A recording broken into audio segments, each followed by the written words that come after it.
Assalamualaikum warahmatullahi wabarakatuh. Selamat datang di Ruang Jia, ruang diskusi mahasiswa-mahasiswi STBA Jia. Bersama saya Joni Andrean. Dan kali ini kita kedatangan seorang motivator muda, seorang motivator yang luar biasa, dan seorang motivator yang telah menjelajah seluruh Indonesia, bahkan juga ke luar negeri juga pernah. Nah, motivator ini penerima 2 rekor muri, lalu juga international public speaker dan ketua umum DPP Wimnus Wirausaha Muda Nusantara. Nah, bersama saya telah hadir Bang Syafi'i Effendi. Selamat malam, Bang. Yes, apa kabar? Selamat malam. Oke.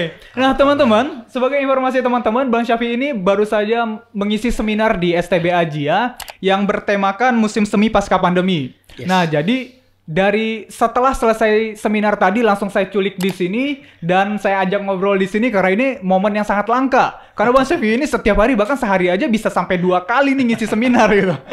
Dan ini momen langka banget dan kita di sini akan berbicara tentang mimpi, Bang. Mimpi. Kita berbicara tentang mimpi orang muda yang udah sukses, udah punya universitas. Tulisannya 5 tapi karena merendah jadi 2 ngomongnya. Jadi udah universitasnya banyak banget dan usianya muda banget, dan sedangkan saya nih usia saya ya di bawah Bang Syafi'i pastinya. Dan pengen banget pengen banget sukses juga di usia muda. Dan yang ingin saya tanyakan rahasianya. Kan jarang banget orang mau ngutarain rahasia, dan di sini harus bilang rahasianya buat sukses di muda ini, ya. Usia muda. Terima kasih.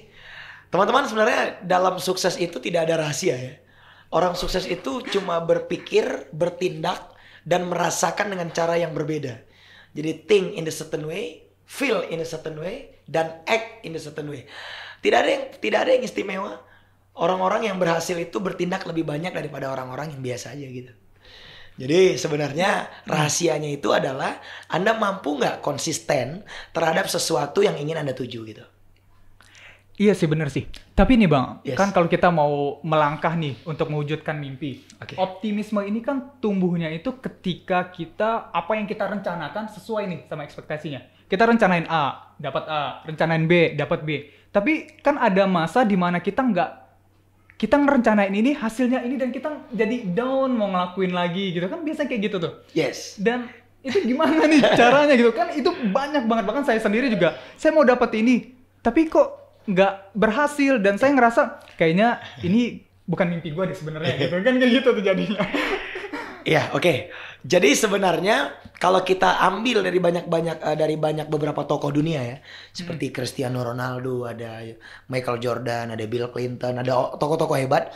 Semua dari mereka adalah orang yang paling kacau di awalnya. Jadi Thomas Alva Edison itu dikeluarkan dari sekolah. Iya. Bayangin tuh.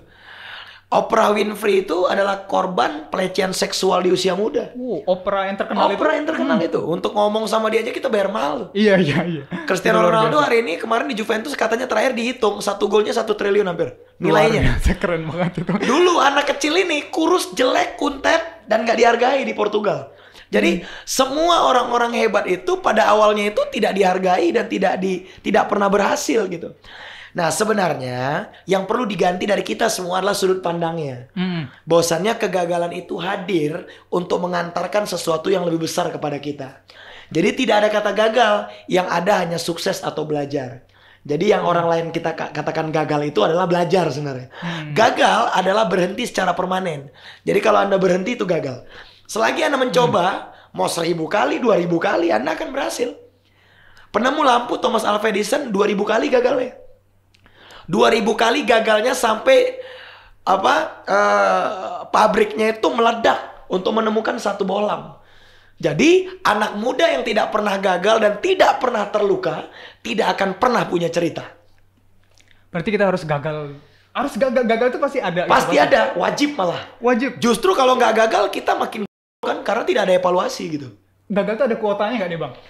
Kuotanya itu tergantung pengetahuan. Seberapa tinggi kamu mengevaluasinya, apa lingkungan pendukungnya, apa input dalam pikiranmu, itu akan mempercepat proses menuju sesuatu yang benar gitu. Berarti sama aja kayak yang video-video Bang Effendi yang bilang kalau misalkan kita harus ganti teman kalau nggak bakal sukses ya. Yes. Pasti kayak gitu Jadi ya. saya bilang kalau mau ganti nasib harus ganti teman. Kita harus ganti teman. Berarti kita nggak usah temenan sama dia atau gimana? Bukan, artinya gini, bukan nggak temenan. Tapi kita harus mengimprove lingkungan kita setiap hari, setiap bulan. Oh gitu. Jadi teman iya, kita iya. tetap, tapi kita terus menambah teman-teman baru. Iya, benar. Relasi penting Bang. Yes, karena jaringan. Jadi networking is the new currency in business. Jadi jaringan itu atau relasi itu adalah mata uang terbaru dalam bisnis. Iya benar-benar. Gitu. Jadi kalau misalkan untuk teman-teman yang kita ngerasa nggak ada ininya nih, nggak ada bukan value apa ya, nggak ada kontribusinya buat kita, cukup kenal aja gitu. Cukup kenal, say hello aja, saja. Say hello gitu. aja gitu ya. Karena kita juga perlu belajar dari orang-orang gagal atas kegagalannya, supaya kita tidak masuk ke lubang yang sama. Iya sih benar-benar. Yes. Gimana ya? Dan apa ya? Sebenarnya teman-teman, kalau teman-teman tahu, saya punya catatan tapi saya nggak mau pakai catatan saya biar mimpi saya aja di sini. Dan apa ya? Dan saya tuh tipe orang yang gimana ya Bang ya? Kalau misalkan saya ngerasa ini bukan passion saya, kalau misalkan sekali gagal ya udah gitu. Karena saya ngerasa juga ini kan apa ya? Kalau misalkan saya gagal itu bukan passion saya, ya ngapain diterusin gitu? Saya ngerasa kayak gitu. Ya. Dan saya sendiri juga nggak tahu passion saya apa sih sebenarnya. Oke, saya kasih rumus ya. Jadi rumusnya begini teman-teman. Mulai dari yang menghasilkan, baru yang Anda sukai. Ini kalau kebalik, hidup Anda bisa kacau loh. Jadi mulai dari yang menghasilkan, baru yang Anda sukai. Oke. Nah, kalau Anda mulai dari yang Anda sukai, kalau Anda ketemu dengan track yang membantu finansial Anda, ini bisa jadi keberkahan besar atau kesuksesan besar, momentum lah. Tapi kalau tidak, ini bisa repot. Dulu saya punya temen itu pemain band. Ini kan yang dia sukai nih. Iya. Sampai tua main band.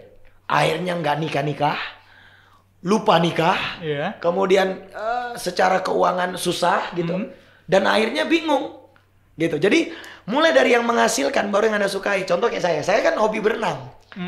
Jadi berenangnya tahan dulu kan, nggak mungkin gue tiap hari di sungai kan, atau di swimming pool. Jadi mulai dari yang menghasilkan. Setelah menghasilkan, gue beli rumah yang ada kolam renang yang bagus. Udah lu nyebur situ, terserah lu mau berapa kali sehari. Gitu. Jadi mulai dari yang menghasilkan, baru yang Anda sukai. Dan ciri-ciri pekerjaan atau sesuatu yang Anda sukai adalah Anda mengerjakannya dengan cinta sampai lupa waktu, lupa tempat gitu. Itu sesuatu tuh. Berarti hidup itu harus realistis Bang ya? Harus realistis, Kalau tidak masih boleh miskin, baper. Kalau masih miskin? Nggak bisa. Nggak bisa. Gimana? Lu nggak bisa berpikir kalau lu lapar kan? Iya. Gitu. Oke. Ya, Yes.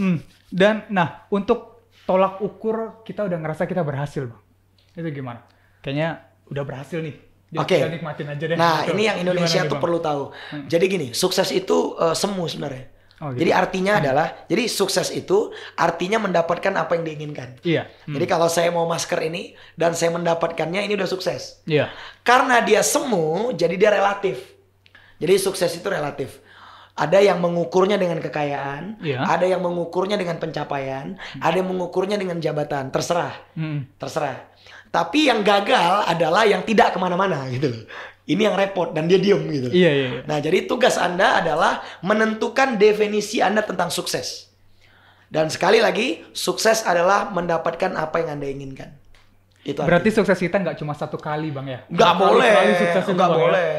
Malah guru saya mengajarkan set a new standard. Beri standar yang baru. Saya setiap hari beri standar yang baru. Ketika saya jadi pengusaha, bangun 2 perusahaan, 3 perusahaan, selesai. Saya kasih standar yang baru, standar yang baru. Jadi hidup saya mengejar pertumbuhan. Gitu. Tapi prosesnya susah pasti Bang ya? Prosesnya bukan susah, prosesnya panjang. Oh, prosesnya panjang. Yang penting jangan menyerah, jangan berhenti Bang ya. Yes. Yang penting jangan berhenti. Kalau capek istirahat. Dan lanjut lagi. Kalau capek istirahat tapi jangan berhenti. Jangan berhenti. Ya karena saya juga pernah ngedengar ada beberapa quotes yang bilang kalau misalkan kamu lelah istirahat, jangan berhenti, karena kalau misalkan berhenti selesai semuanya Selesai Bang semuanya. ya. Selesai semuanya dan ya nggak tahu deh hasilnya kayak gimana lagi. Yes. Oke. Dan ada hal yang unik dari video-video Bang, setiap seminar itu selalu bilang jangan pacaran, jangan pacaran. Jangan Janganlah pacaran, jangan pacaran gitu. Iya, Emangnya iya. salahnya pacaran apa banget? Saling mendukung bang. Nggak ada, gini. Saya Muslim dan memang Iya. saya berteman dengan seluruh teman-teman semua agama di Republik Iya. ini. Setahu saya, yang menghalangi rezeki kita tuh dosa, nggak ada yang lain. Iya, benar sih. Dan anak muda tuh dosanya cuma satu, ya itu aja. Oh iya. Persoalan keinginan yang aneh-aneh ini. Gitu loh. Iya. Dan pacaran itu harus dibunuh menurut saya nih ya. Iya. Gini kan bisa dilimpahkan ke yang lain. Mm-mm. Misalnya ya dia nikah aja muda. Kalau dia punya nyali nikah aja, beres kan? Gitu. Kalau perlu dukungan kan nggak perlu pacaran. Bisa nggak saling mendukung antar sesama teman? Boleh. Bisa. Gitu. Jadi pacaran ini menurut saya tuh mendatangkan dosa yang akhirnya menghalangi rezeki. Ini yang konteks ini gitu. Dan Iya, kita sebagai praktisi pengembangan diri merasakan yang menghalangi itu. Saya dulu juga pacaran. Sebelum saya hijrah, pacar saya lebih banyak daripada kamu. Jadi saya dulu lebih nakal. Karena saya nakal. Iya. Kemudian saya bangkrut tuh. Saya usia 19 tahun tuh pernah utang 500 miliar deh. 500 miliar tuh utang. Itu keren loh, 16 tahun masih SMA. Bang, ya? 19. Oh, 19 tahun. 19, kuliah menjelang ini, kuliah berapa semester gitu. Iya, 2 Akhirnya semester di 3. DO, semester 6 di DO dari kampus. Makanya saya dendam banget sama kampus. Itu yang buat saya beli kampus gitu.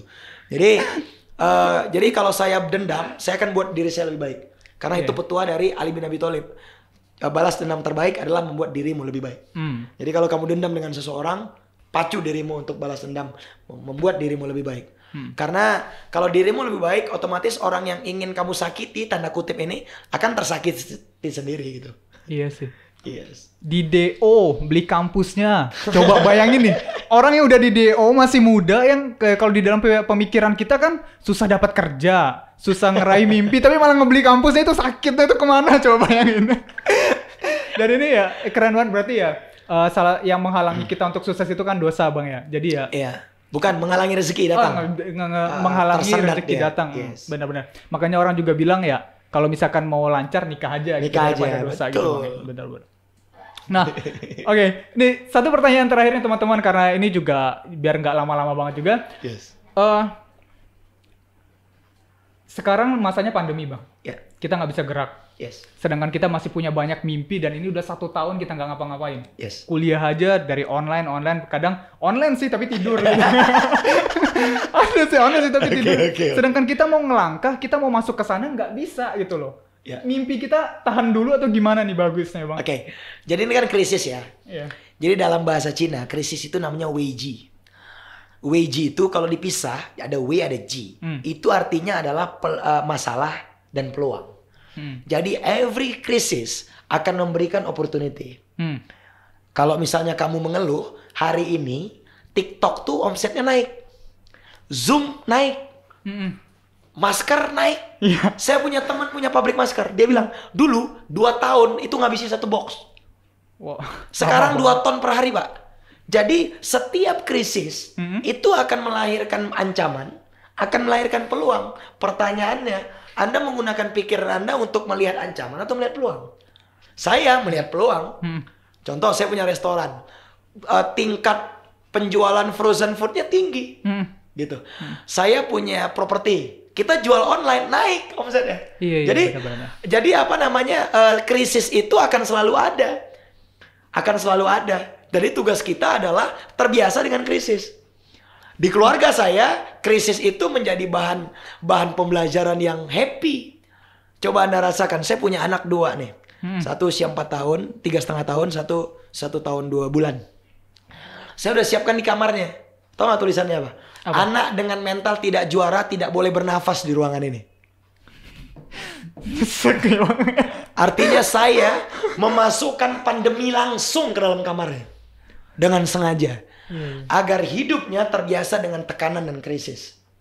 Karena setiap krisis akan melahirkan pemimpin besar.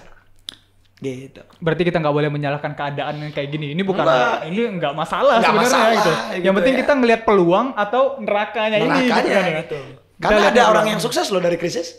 Ayo, di COVID ada yang sukses nggak? Banyak. By the way, TikTok omsetnya naik, Zoom saya ceritain. Iya, benar. Kemudian Netflix. Ini Anda cerita di Netflix. Iya. Jadi 21 pada tutup, Iya. Netflix gitu. Itu omsetnya gila-gilaan. Gitu. Jadi dunia bergeser. Jadi uang itu tidak hilang, dia hanya pindah dari satu tempat ke tempat yang lain. Nah, tugas kita masuk ke tempat itu. Beradaptasi Bang ya. Dan beradaptasi, Oke, adaptive beradaptasi. challenge namanya. Iya. Ya, jadi itu teman-teman tadi beberapa tips-tips dari Bang siapa sih saya manggilnya? Bang Syafi'i. Oh, yes. Bang Syafi'i. Dan tadi saya manggil Bang Effendi. Bang Syafi'i, tips-tips buat beberapa tips untuk di usia muda, sukses di usia muda. Tapi kalau lebih jelasnya lagi, Bang Effendi ini Bang Syafi'i ini selalu ada banyak seminar-seminar yang bisa kalian datangin, pastinya itu banyak banget. Kalian rugi lah kalau misalkan nggak datang mah gitu. Dan kalian bisa datang di sana dan itu luar biasa. Karena siapa sih yang nggak pengen sukses di usia muda? Siapa sih yang pengen hari tuanya masih harus kerja-kerja kan gitu. Dan untuk percakapan kita hari ini, kalau kalian mau tahu lebih banyak lagi tentang Bang Syafi'i, bisa datang ke seminarnya dan itu kalian wajib banget datang. Coba deh, benar deh. Oke, kami akhiri. Wassalamualaikum warahmatullahi wabarakatuh. Terima kasih Bang. Waalaikumsalam.